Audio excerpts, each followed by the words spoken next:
దేవుని వాక్యాన్ని మనం ధ్యానం చేసుకుందాం కొంత సమయం. ఏప్రిల్ 28, 2020 అనగా కొన్ని దినముల ముందు చెప్పాలి అని అంటే మొన్నటి మంగళవారం దినాన వార్తాపత్రికల్లో ఒక కథనాన్ని ఇచ్చారు. ఏప్రిల్ 28, 2020 మంగళవారము వార్తాపత్రికల్లో ఇవ్వబడినటువంటి ఒక కథనం చూస్తే భారత్కు రెండు వైపులా ముప్పు అని ఒక క్యాప్షన్ ఇచ్చి రాక్షస మిడతల దండు రాబోతుంది అని ఒక హాఫ్ పేజ్ కథనాన్నే ఇచ్చినట్లుగా మీరు చూడొచ్చు. అందులో మన దేశానికి త్వరలో పశ్చిమ ఆఫ్రికా దేశాలలో మిడతల దండు ఇప్పుడు భారత్పై 2 మార్గాలలో వస్తుంది అని చెప్పి వ్రాయబడింది. ఒక పెద్ద కథనమే ఇవ్వబడింది. మిడతలు అనే మాట వచ్చినప్పుడు దైవ గ్రంథంలో నిర్గమకాండములో ఇశ్రాయేలీయులను ఐగుప్తు బానిసత్వములో నుండి బయటకి తీసుకొని రావటానికి ముందు ఐగుప్తు రోగములు అని ఆ రోగములకు స్వస్థపరచు యెహోవా నేనే అని బయలుపరుచుకున్నటువంటి ఆ యొక్క 10 తెగుళ్లలో ఒకటి ఈ మిడతల దండును గురించి మనం చూస్తూ ఉన్నాం. ఇప్పుడు మనకున్నటువంటి పరిస్థితులు గత కొన్ని నెలలుగా భయంకరమైనటువంటి పరిస్థితులను మనము ఈ దేశంలోను ప్రపంచంలోనూ మనం చూస్తూ ఉన్నాం. చాలా దయనీయమైనటువంటి ఒక పరిస్థితి ఉంది. ఇటువంటి వాటి మధ్య ఇప్పుడు ఈ దేశానికి 2 వైపుల నుంచి మరొక ముప్పు వస్తుంది అనేటువంటి ఒక వార్తను చదివినప్పుడు సాధారణంగా మనకు చాలా భయం ఏర్పడుతుంది. ఈ మిడతల దండట మే జూన్ మాసాలలో వస్తుంది అనేటువంటి ఒక హెచ్చరిక ఇవ్వబడింది. ఒకటి అది ఇథియోపియా సోమాలియా దేశాల వైపు నుండి వయా హిందూ సముద్రం మీదుగా భారతదేశంలోనికి వస్తుందని, దాని తర్వాత మనకున్నటువంటి ఈ యొక్క Bahrain, Kuwait, Qatar, Iran, Saudi Arabia, Pakistan ఇటు ప్రక్క నుంచి ఒక దండు వస్తుందని, ఇది భయంకరమైనటువంటి ఒక విపత్తును కలుగజేస్తుందని వార్తాపత్రికల్లో రాయబడినటువంటి ఒక కథనం. ఇది నాన్న భయంకరమైన ఒక స్థితిలో మనం ఉన్నాం. ఆర్థిక ఇబ్బందులు, వ్యాధులు, మరణాలు, భయంకరమైనటువంటి ఒక పరిస్థితి, ఏమి తోచనటువంటి ఒక స్థితిలో మనం ఉన్నాం. గత 2-3 వారాలుగా దేవుడు యోవేలు గ్రంథంలోని కొన్ని వాక్య భాగాలను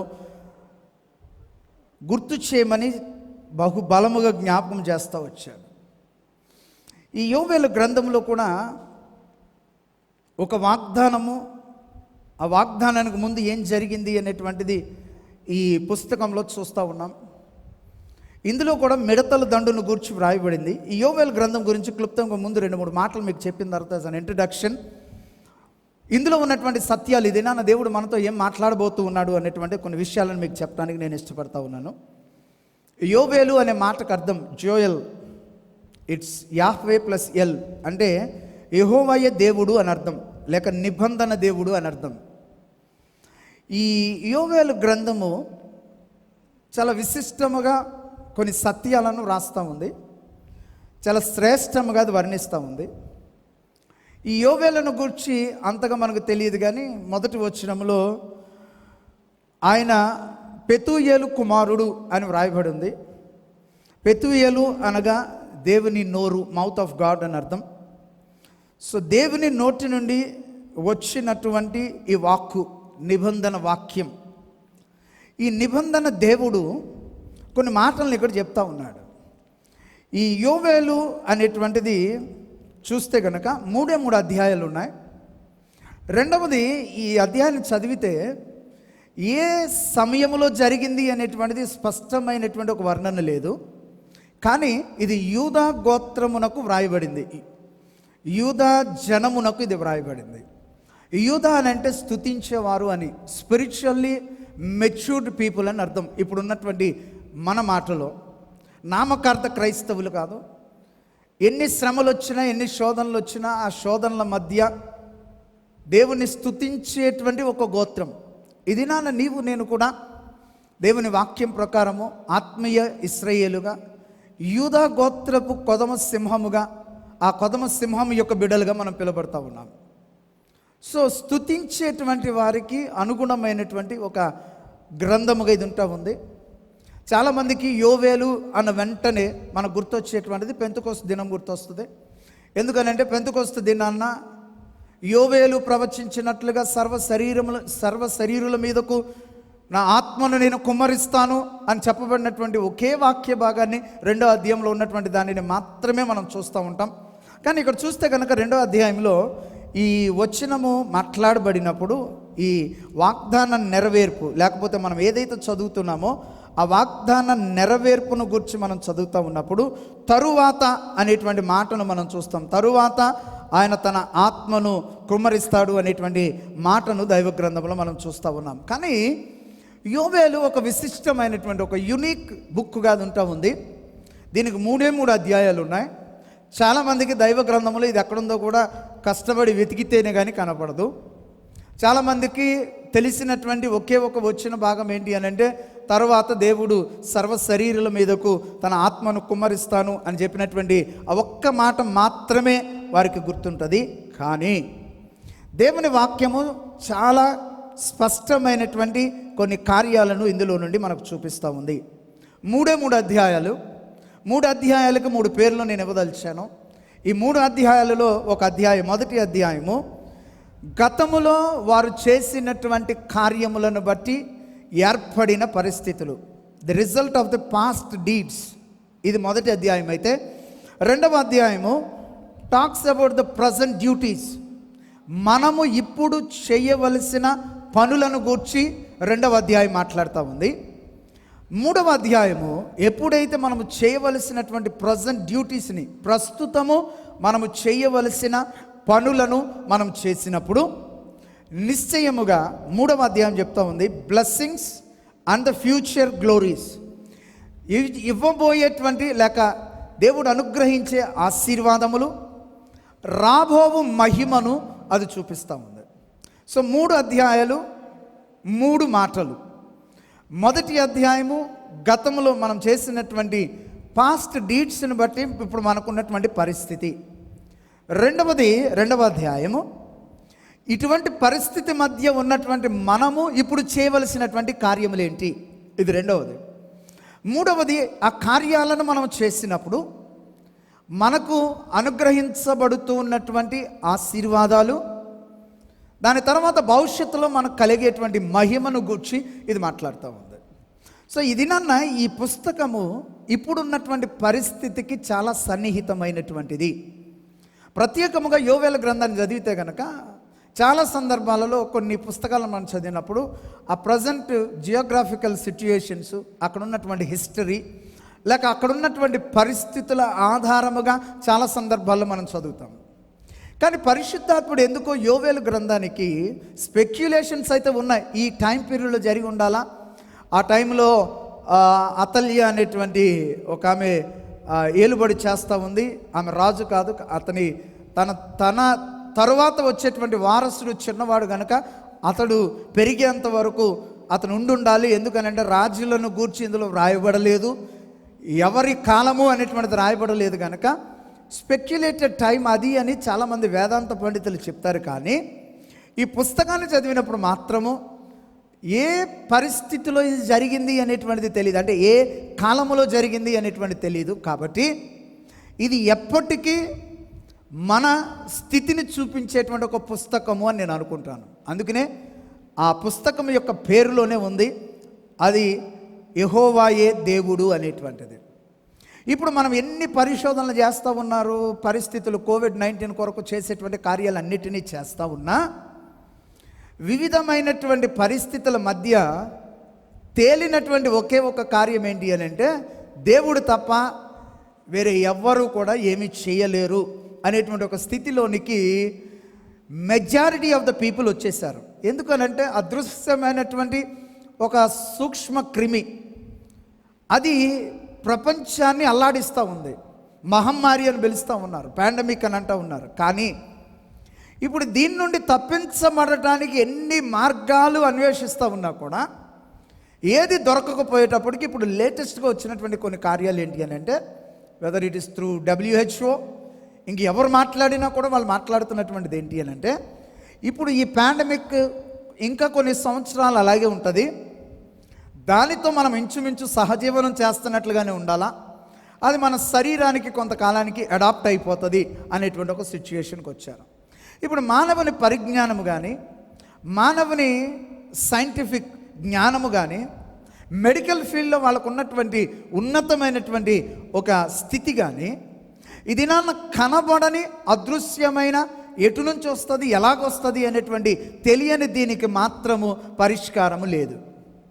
ఇటువంటి పరిస్థితుల్లో దేవుడే దిక్కు అనేటువంటి ఒక స్థితిలోనికి వచ్చేసారు. ఇప్పుడు ఈ యోవేలు గ్రంథాన్ని కనుక మనం చదివితే ఇంచుమించు అదే సిచ్యుయేషన్ కనపడతా ఉంది. ఇప్పుడు ఇది ఎందుకు వచ్చింది, దేవుడు ఎందుకు అనుమతించాడు అనే క్వశ్చన్ మార్క్ మనం వదిలేస్తే, ఇట్ ఈస్ ఆల్రెడీ కమ్, అది వచ్చేసింది. ఇప్పుడు వచ్చినప్పుడు మనం ఏమి చెయ్యాలి అనేటువంటిది, చేస్తే ఏమి జరుగుతుంది అనేటువంటిది స్పష్టముగా దైవ గ్రంథం సెలవిస్తూ ఉంది. ఊరికి ఒక ఉదాహరణ మీకు నేను చెప్తాను. ఇప్పుడు బయటకు వెళ్ళినప్పుడు, లోపలికి వచ్చినప్పుడు, అది ముట్టుకున్నప్పుడు, ఇది ముట్టుకున్నప్పుడు శానిటైజర్ రాసుకోండి అని చెప్తా ఉన్నారు. సో శానిటైజర్స్ యొక్క డిమాండ్ పెరిగిపోయింది. ప్రతి ఒక్కళ్ళు అదే పని మీద ఉన్నారు. అండ్ దే ఆర్ థింకింగ్, ఇది కనుక రాసుకుంటే నాకు రాదు అనేటువంటి ఒక ఆలోచన. మంచిదే, హెల్దీగా ఉండటం మంచిదే, హెల్దీ విషయాలను అవలంబించటం మంచిదే, అందులో ఏ విధమైన సందేహం లేదు. కానీ ద వే యు బిలీవ్, నీవు ఆ శానిటైజర్ రాసుకుంటే అమ్మయ్య నాకు బాగుంది అనేటువంటి ఒక ఫీలింగు, ఒకవేళ శానిటైజర్ రాయకుండా ఏదైనా ముట్టుకుంటే ఏమన్నా అయిపోయిందేమో అనేటువంటి భయములోనికి ఎలా వెళ్ళిపోతూ ఉన్నావో, ఇది దీనికంటే శ్రేష్టమైనటువంటిది దేవుని వాక్యం. వాక్యము మారనిది, దేవుడు మారనివాడు. దైవము నిశ్చయముగా తన కార్యాన్ని ఆయన చేసినప్పుడు మనుష్యుల వలె అబద్ధమాడే దేవుడు కాదు గనుక, అబద్ధమాడనేరని వాడు గనుక నిశ్చయముగా ఆయన చెప్పినటువంటిది చేయగలిగినటువంటి వాడు. ఇప్పుడు నీవు శానిటైజర్ మీద తెలియని ఒక విశ్వాసం, ఒక నమ్మకం ఎలా కలిగి ఉందో, మన హృదయాలను, మన జీవితాలను, మన కుటుంబాలను పరిశుభ్రపరచి మనలను విమోచించి మనలను కాపాడగలిగినటువంటి క్రీస్తు రక్తము యొక్క శక్తిని మనం నమ్మవలసినటువంటి వారముగా ఉన్నాం. సో ఇప్పుడు ఈ పాండమిక్ వచ్చేసింది, భయంకరమైన ఒక పరిస్థితిలో మనం ఉన్నాం, మహమ్మారి అని భయపడతా ఉన్నాం. రోజు వీఆర్ గెట్టింగ్ లిస్ట్ వస్తూ ఉంది, ఎంతమంది మరణించారు, ఎంతమందికి సోకింది, ఎంత ఇదయింది, ఎటువంటి పరిస్థితుల్లో ఉంది, ఏం చేయాలి అనేటువంటి ఒక ఆలోచనలు పెరుగుతూనే ఉన్నాయి, నెంబర్ పెరుగుతూనే ఉంది, మనుషుల్లో భయము కూడా పెరుగుతూ ఉంది. వీటన్నిటికీ కారణము మానవుని పాపము అనేటువంటిది బైబిల్ చెప్తా ఉంది. ఈ పాస్ట్ డీడ్స్ ఏదైతే ఉన్నాయో, గతించినటువంటి మన దేవునికి విరోధమైన కార్యాలు ఏవైతే ఉన్నాయో, దానిని బట్టి మన జీవితంలో ఇప్పుడు ఈ విపత్తు అనేటువంటిది ఏర్పడింది. యోవేలు గ్రంథంలో కూడా అదే కనపడతా ఉంది. ఈ యోవేలు గ్రంథంలో ఆయన మాట్లాడుతూ ఒక వచనాన్ని మొదట మీకు నేను చదువుతాను. 1వ అధ్యాయం 2వ వచనం నుండి కనుక మనం చూస్తే, పెద్దలారా ఆలకించుడి, దేశపు కాపురస్తులారా మీరందరూ చెవి యొగ్గి వినుడి. ఇది యాజకులైనటువంటి వారికి, దేశపు కాపురస్తులకు, ప్రత్యేకముగా స్తుతించే క్రైస్తవులకు ఆయన చెప్తున్నటువంటి మాట, చెవి యొగ్గి వినుడి. This is what God is telling you right now, to hear what God says. దేవుడు చెప్తున్న మాటలకు చెవి యొగ్గమని అంటూ ఉన్నాడు. ఏమని చెప్తున్నాడు తెలుసా? ఈలాంటి సంగతి ఈ దినములలో కానీ, మీ పితరుల దినములలోనే కానీ జరిగినదా? ఈ సంగతి మీ బిడ్డలకు తెలియచేయడి, వారు తమ బిడ్డలకును ఆ బిడ్డలకు రాబో తరమునకు వారు తెలియచేయుదురు. ఆయన అంటూ ఉన్నాడు, ఇప్పుడు ఇక్కడ జరుగుతూ ఉన్నటువంటి సంగతి మీ డేస్లో కానీ, మీ ఫోర్ ఫాదర్స్ డేస్లో కానీ, మీ దినాలలో కానీ, మీ పితరుల దినాలలో కానీ మీరు ఎన్నడైనా విన్నారా అని అడుగుతూ ఉన్నారు. ఇప్పుడు ఎడ్యుకేషన్ సిస్టమ్ గురించి చాలామంది మాట్లాడుతా, ఎడ్యుకేషన్ ఇక ఆన్లైన్ అవ్వాలి అనేటువంటి మాటలు మాట్లాడుతూ, ఈ ఆన్లైన్ అవ్వటానికి వాళ్ళు కొన్నిసార్లు ఆ యొక్క ఇంటర్వ్యూస్ చూస్తే కనుక, లేకపోతే టీవీ వార్తలు చూస్తే కనుక వాళ్ళు చెప్తున్నటువంటిది ఏంటి అని అంటే, ఇంతకాలము ఎవ్వరు చూడనటువంటిది. So we need to adapt something new. మనము క్రొత్తది ఏదో ఒకటి దాన్ని అడాప్ట్ చేసుకోవాలి. ఎందుకు అని అంటే ఇటువంటి పరిస్థితి ముందున్నవారు కానీ మేము కానీ చూడలేదు అని చెప్తా ఉన్నారు. ఇప్పుడు యోవేలు ద్వారా దేవుడు కూడా అదే మాట మాట్లాడుతూ ఉన్నాడు. ఇలాంటి సంగతి 3 months ఆఫ్ లాక్డౌన్, భయంకరమైనటువంటి ఈ స్థితి, బయటకు రాలేనటువంటి ఒక పరిస్థితి ముందెన్నడూ మన జీవితంలో కానీ, మన తాతల కాలంలో కానీ, మన పితరుల కాలంలో కానీ చూడనటువంటి ఒక సంగతిని ఈ దినాన మనం చూస్తూ ఉన్నాము అని యోవేలు ప్రవచనము స్పష్టంగా మాట్లాడుతూ ఉంది. సో ఒక మాట మీతో నేను చెప్తాను, God's word is always alive and new. దేవుని వాక్యం ఎప్పుడు సజీవమైనటువంటిది, అది ఎప్పుడు నూతనమైనటువంటిది, ప్రతి పరిస్థితికి అడాప్ట్ అవ్వగలిగినటువంటిది దైవ గ్రంథం. అందుకనే this book has been the best sold book in the whole world. దైవ గ్రంథములోనే అధికముగా అమ్మబడినటువంటి ఒక పుస్తకం దైవ గ్రంథం అయి ఉంటా ఉంది. చూడండి, సాధారణంగా ఏదైనా ఒక పుస్తకం చదివితే ఇప్పుడున్నటువంటి పరిస్థితుల్లో పేపరు 2 సార్లు చదివిన తర్వాత, లేకపోతే ఏదైనా ఒక నావెల్ కానీ, లేకపోతే మనకు ఇష్టపడేటువంటి కొన్ని పుస్తకాలు కానీ చదివితే రెండోసారి చదివేటప్పటికి ఏ లైన్లో ఏది ఉంది అనేటువంటి తెలిసిపోయేంత ఒక చిరాకైనటువంటి పరిస్థితి ఏర్పడుతుంది. కానీ దైవ గ్రంథం every day it is new, ప్రతి దినము నూతనమైంది. అందుకనే దేవుని వాక్యం సెలవిస్తూ ఉంది, నా యొక్క వాత్సల్యం, my mercies are new every morning. ప్రతి ఉదయము నా వాత్సల్యము నూతనమైనటువంటిది అని దేవుని వాక్యం సెలవిస్తూ ఉంది. ఇది నాన్న దైవ గ్రంథం ఎప్పుడు చదివినా కూడా it is not something A history, ఏదో ఒక చరిత్ర చదువుతున్నట్లుగా, లేక ఎప్పుడో జరిగినటువంటి ఒక కార్యాన్ని ధ్యానించడం కాదు, కానీ it is everyday new and it is a present real truth అయి ఉంటా ఉంది. వాస్తవమైన సత్యమైన ఈనాటికైనటువంటిది దేవుని వాక్యం. అందుకని ఇప్పుడు చదివితే చూడండి, ఈ మాటలు ఇప్పుడు అందరిలో ఉన్నాయి. ఇలాంటి సంగతులు మేము ఎప్పుడు చూడలేదు, ఇటువంటి పరిస్థితి మేము ఎప్పుడు చూడలేదు, ఇటువంటి మరణాలు మేము ఎప్పుడు చూడలేదు అని చెప్తూ ఉన్నారు కదా.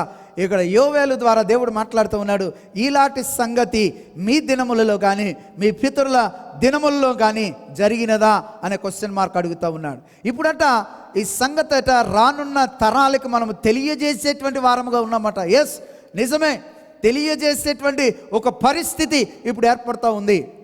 తర్వాత అంటున్నాడు 4వ వచనంలో, గొంగళి పురుగులు విడిచిన దానిని మిడతలు తినివేసెను, మిడతలు విడిచిన దానిని పసర పురుగులు తినివేసెను, పసర పురుగులు విడిచిన దానిని చీడ పురుగులు తినివేసెను.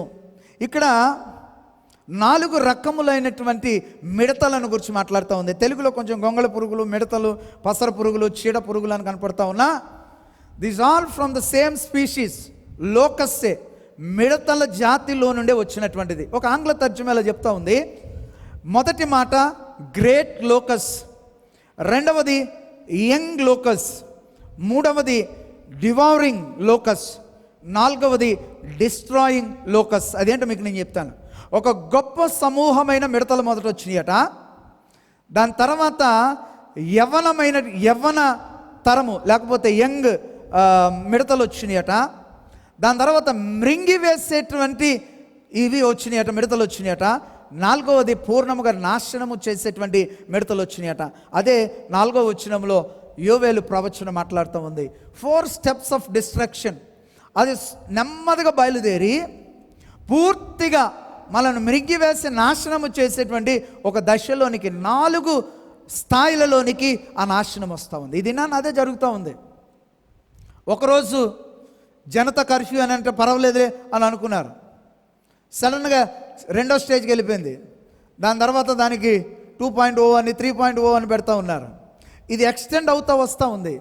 ఎక్స్టెండ్ అయ్యే కొలది ఆర్థిక పరిస్థితుల్లోనూ, ప్రతి విధమైనటువంటి స్థితులలోనూ చాలా భయంకరమైనటువంటి ఒక నాశనము కనపడతా ఉంది. ఇప్పుడు చెప్తా ఉన్నారు WHO కానీ, లేకపోతే ఇతర సంస్థలు కానీ, ద మేజర్ లీడింగ్ సంస్థలు మాట్లాడుతున్నటువంటి మాటలు ఏంటి అని అంటే, ఈ మహమ్మారి కరోనా మరణముల కంటే ఇప్పుడు మనకు జరుగుతున్నటువంటి ఈ యొక్క లాక్డౌన్ ఇతర పరిస్థితుల వలన ఆదాయము క్షీణించటము ద్వారా భయంకరమైనటువంటి పరిస్థితి, కరోనా కంటే డేంజరస్ థింగ్స్ ఏర్పడతాయని చెప్పే ఇప్పుడున్నటువంటి యొక్క సడలింపులు కొన్ని చేస్తూ ఉన్నారు. ఎందుకనంటే it has to be balanced. ఎందుకు చెప్తా ఉన్నాను అని అంటే నాశనము వరకు అది తీసుకుని వస్తూ ఉంది. ఇది నాన్న ఈ మిడతలు మన జీవితము యొక్క ప్రతి అంశమును నాశనము చేసేటువంటి దానికి సాదృశ్యంగా ఉంది. ఈ మిడతలు ఏం చేస్తున్నాయట, ముందు వస్తున్నాయి, అవి వచ్చి ముందు కొన్ని ఆకులు తింటాయి, దాని తర్వాత అవి పూర్తిగా మొక్కను పూర్తిగా అది నాశనము చేసేంత వరకు వెళ్ళిపోతాయి. ఆల్రెడీ ఈ మిడతల దండు కొన్ని దేశాల్లో పట్టినట్లుగా, ఈవెన్ పాకిస్తాన్లో కూడా అవి ఉన్నట్లుగా కొన్ని వార్తాపత్రికలు చెప్తా ఉన్నాయి. But today we have an warning. మన వార్తాపత్రికల్లోనే మనకి ఇవ్వబడినటువంటి ఒక హెచ్చరిక, దెబ్బ మీద దెబ్బ. ఇప్పుడే కరోనా వలన బాధపడుతూ ఉన్నాం, కరోనా వలన ఆర్థిక పరిస్థితులన్నీ దిగిపోతూ ఉన్నాయి. దాని తర్వాత మనం చూస్తే నేను పేపర్లో ఏప్రిల్ నెలలో కనీసం ఒక్క న్యూ కార్ కూడా అమ్ముడుపోలేదట. ఇది ఇంతవరకు మ్యానుఫ్యాక్చరర్స్, ఆటోమొబైల్ మ్యానుఫ్యాక్చరర్స్ హిస్టరీలో లేదు అని వాళ్ళు రాస్తూ ఉన్నారు. ఎస్, ఒక్కొక్కటి డిస్ట్రాయ్ అవుతూ ఉంది, ఒక్కొక్కటి నాశనం అయిపోతూ ఉంది. ఈ నాశనం అయిపోతున్నటువంటి వీటి మధ్యలో ఇప్పుడు మనకి ఇవ్వబడినటువంటి మరొక హెచ్చరిక ఏంటి అని అంటే, what they are saying is, ఇప్పుడు మిడతల దండు ఒక సైడ్ నుంచి కాదు, రెండు ప్రక్కల నుంచి వచ్చి భారతదేశాన్ని తాకుతాయి. ఇప్పుడు ఈ మిడతలు కనుక భారతదేశానికి వస్తే ఇప్పుడు మనకు ఉన్నదే అక్కడిక్కడ లేనటువంటి కొంత పంట మాత్రమే మనకు ఉంది. పాపం అనేక పంటలు నాశనమైనట్లుగా మనం చూస్తూ ఉన్నాం.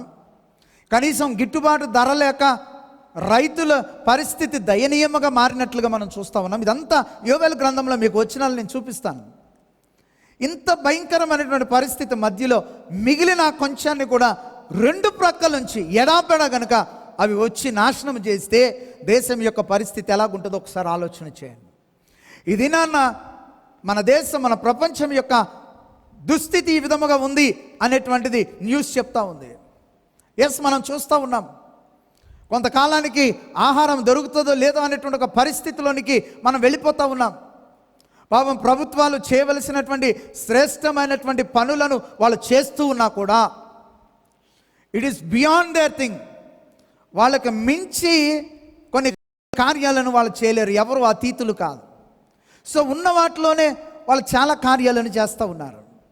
కానీ ఒకటి మాత్రం గ్యారంటీ, అన్లెస్ మనము ఇప్పుడు ప్రజెంట్ చేయవలసినటువంటి డ్యూటీస్ కనుక మనం చేయకపోతే మన ఆశీర్వాదము మనం కోల్పోయేటువంటి వారముగా ఉన్నాం.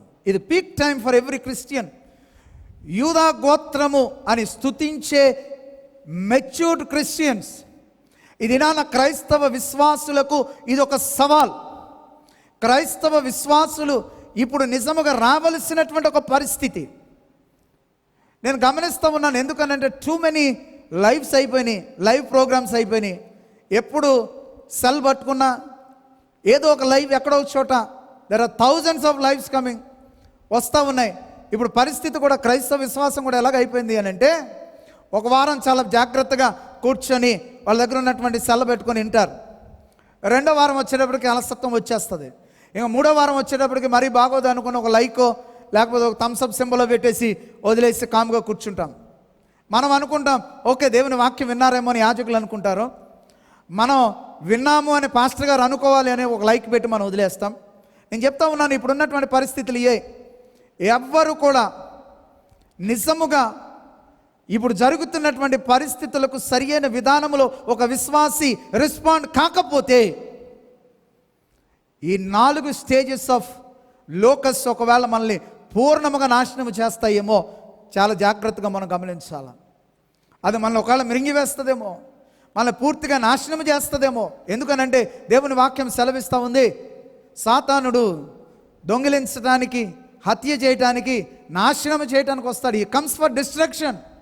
కానీ నేను జీవమును, ఆ జీవమును సమృద్ధిగా ఇవ్వటానికి వచ్చానని యేసు ప్రభు చెప్తా ఉన్నాడు. కానీ అన్లెస్ నేను చేయవలసినటువంటిది నేను చేయకపోతే, సంఘముగా క్రైస్తవ విశ్వాసి చేయవలసినటువంటిది చేయకపోతే, అలసత్వములోను నిర్లక్ష్యములోను ఏదో నా జీవితం గడిచిపోతుందిలే, సంతోషంగా ఇంట్లోనే నేను ఉంటున్నానులే అనేటువంటి ఒక పరిస్థితిలో ఇది నా క్రైస్తవ సంఘం ఉంటే, ఒకవేళ ఈ 4 స్టేజెస్ ఆఫ్ భయంకరమైనటువంటి పరిస్థితి ఈ యొక్క వార్తాపత్రికల్లో ఇవ్వబడినటువంటి ఈ వార్నింగ్ రెండు వైపుల నుండి ఒకవేళ ఈ మిడతల దండు మన భారతదేశం ప్రవేశిస్తే వాట్ ఈస్ అవర్ కండిషన్?